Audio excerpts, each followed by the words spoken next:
बहरहाल विषय को थोड़ा सा डिफेंस के ऊपर ही फोकस रखेंगे। अभी रक्षा मंत्री श्री राजनाथ सिंह की अगुवाई में हुई टैग की जो बैठक थी उसमें करीब 80,000 करोड़ रुपए के रक्षा सौदों को मंजूरी मिली है। 80,000 करोड़ रुपए के अंतर्गत क्या क्या आएगा, किन किन इक्विपमेंट्स को, डिफेंस इक्विपमेंट को खरीदा जाएगा, आइए इसकी पूरा विवरण जानकारी जो है लक्ष्मण जी से लेते हैं। लक्ष्मण जी नमस्कार। ये लिस्ट क्या कह रही है सर, मतलब क्या क्या इक्विपमेंट और कहाँ कहाँ से इसको खरीदा जाएगा? देखिए, लिस्ट तो काफ़ी लंबी है, लेकिन 4 इम्पॉर्टेंट इक्विपमेंट जो इसका मैं जिक्र करना चाहूँगा।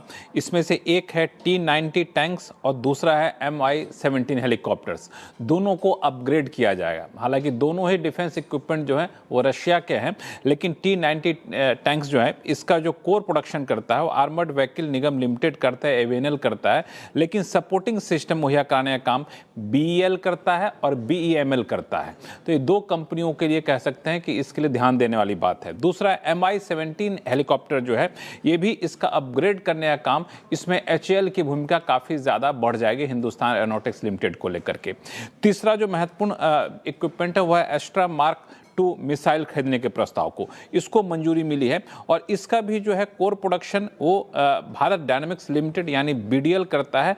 कुछ हद तक इसमें HAL की भी भूमिका रहती है। तो ये 3 आइटम थे। चौथे आइटम जो सबसे इंपॉर्टेंट है airborne early warning and control system, इसको खरीदने का प्रस्ताव। इसके तहत क्या होता है कि समुद्र में हो या फिर हवा में हो, टारगेट को आप पहचान सकते हैं, टारगेट को पहचान करके उसको आप उस पर अटैक कर सकते हैं। तो ये इस सिस्टम काफ़ी बेहतरीन होता है। इसका एडवांस वर्जन का प्रस्ताव था, इसको मंजूरी मिली है और इसको DRDO ने यहाँ पे विकसित किया है।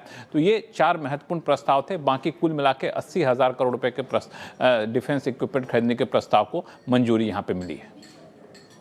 लक्ष्मण जी थोड़ा समझना चाहता हूँ कि जब ये डैक की बैठक के बाद इस एक्विजिशन को मंजूरी दी जाती है, अमूमन ये कब तक ऑर्डर आवंटित हो जाते हैं और इनका एक्विजिशन की प्रक्रिया कितने महीनों में पूरी होती है?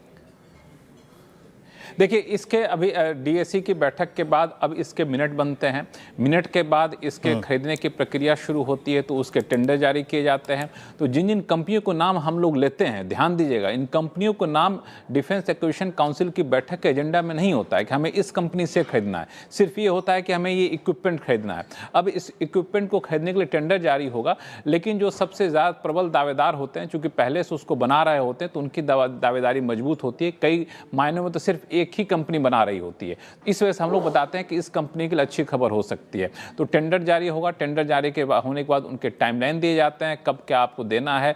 कुछ इक्विपमेंट ऐसे हैं जिसका अभी पायलट प्रोजेक्ट शुरू हो चुका है, कुछ के प्लेटफॉर्म बन चुके हैं, तो थोड़ा सा वक्त लगता है। और ये टेंडर जारी होने के बाद सीधा ऐसा नहीं कि पैसा कंपनी खाते में चले जाते हैं। इस वजह से कई बार आप लोग देखते हो कि ऑर्डर बुक पे दिख नहीं रहा, ऑर्डर तो बहुत सारे आ गए। तो इसमें एक टाइम लगता है। तो मुझे लगता है कि इसमें एक लंबी प्रक्रिया है, कम से कम 1.5 साल तक की प्रक्रिया तो आपको मान के चलिए।